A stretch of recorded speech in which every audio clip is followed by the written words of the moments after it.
आप ये बता दीजिएगा यहाँ कहा K2Cr2O7 में क्रोमियम की ऑक्सीकरण संख्या निकालना है।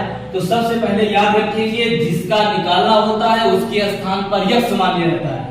तो यहाँ पर क्रोमियम का निकालना, क्रोमियम के स्थान पे आप यक्ष मान लेंगे, लेकिन याद रखिएगा यहाँ पर आपके पास कितने क्रोमियम है? 2 है, इसलिए आप यहाँ 2x मान लेंगे। एक बात ये हुआ।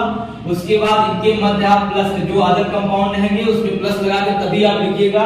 और याद रखिएगा जो क्रोमियम को छोड़कर ये पोटेशियम ऑक्सीजन की संयोजकता की आवश्यकता होगी। संयोजकता आप कब निकाल पाएंगे? जब आपको इसका परमाणु क्रमांक पता रहेगा। इलेक्ट्रॉनिक विन्यास करोगे 2 हो जाएगा, 8 हो जाएगा, 8 हो जाएगा, उसके बाद 1 हो जाएगा। अगर लास्ट में 1 आता संयोजकता कितनी हो जाती है इसकी? +1 हो जाती है। एक पोटेशियम की संयोजकता कितनी हो जाएगी? +1 होती है। लेकिन नहीं, आपके पास पोटेशियम कितनी बार है?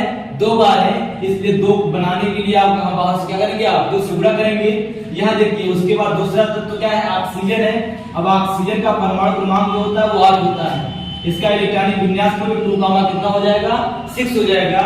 याद रखिएगा, मान लीजिए यहाँ पर अगर 6 आ गया, इसकी संयोजकता कितनी हो जाएगी? -2। ये 2 इलेक्ट्रॉन लेगा तभी तो 8 के साथ बनेगा, इसलिए क्या हो जाएगा? -2। एक ऑक्सीजन संयोजकता -2 होती है।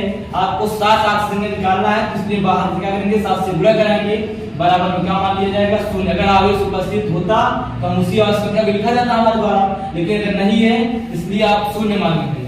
तो आप ये बताइएगा इसका गुणा इसमें 2 कन्वर्ट क्या हो जाएगा? 2 प्लस यहाँ 2x है, रहने दीजिए। ये प्लस का गुणा माइनस बराबर 2 सत्ते कितना हो जाएगा?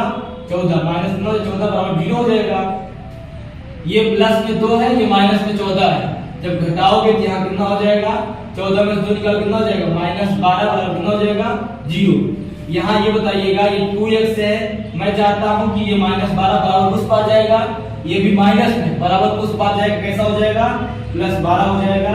अब ये बताइएगा यहाँ +12 हो गया है, कटेगा क्या? 2 का 2 छीन के क्या हो जाएगा? 12। x और कितना हो जाएगा? 6। यही आपका क्या हो गया है? Oxidation number.